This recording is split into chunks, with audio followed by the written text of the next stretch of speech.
Friday, September 16th, from early July until last week, mortgage rates stayed at 3.5.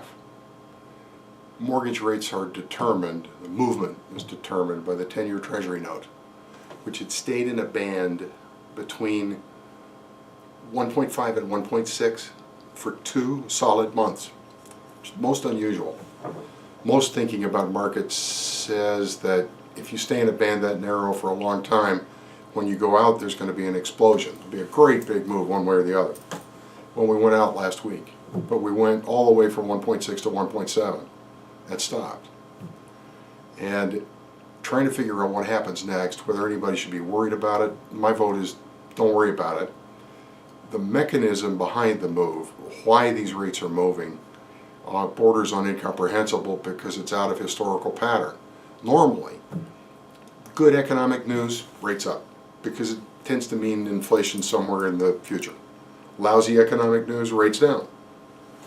We got terrible economic news in the last, well, not terrible, we got just awful economic news in the last week, all from the month of August that showed a profound slowdown in the U.S. economy during August. Nobody knows why. It may be anxiety about the election. Who would be anxious about something like this?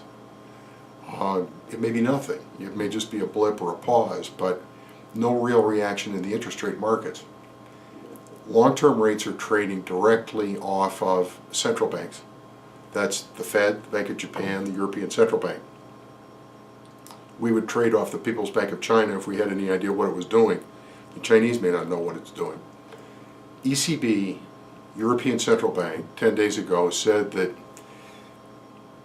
we may not have more stimulus to do, meaning we may not buy more bonds. It's a global market. It doesn't make any difference who issued the bonds. If somebody's buying, yields on bonds come down. If somebody stops buying, they go up. That was the original catalyst. Bank of Japan meets next week and they're going through the same kind of discussion. Is the negative interest rate program that we've had running helping? Doing more harm than it's worth? What are we going to do next? If the European Central Bank and the Bank of Japan are not buying, or going to slow down buying, then their bond yields will go up and they'll push ours up. That's what's happened so far. The limitation on what happens next is what happens to the actual economies. So a two-stage process ahead. First, what do the central banks do, and then what do the economies do? On that happy note, I'll leave you more confused than you were at the beginning. Have a nice week ahead.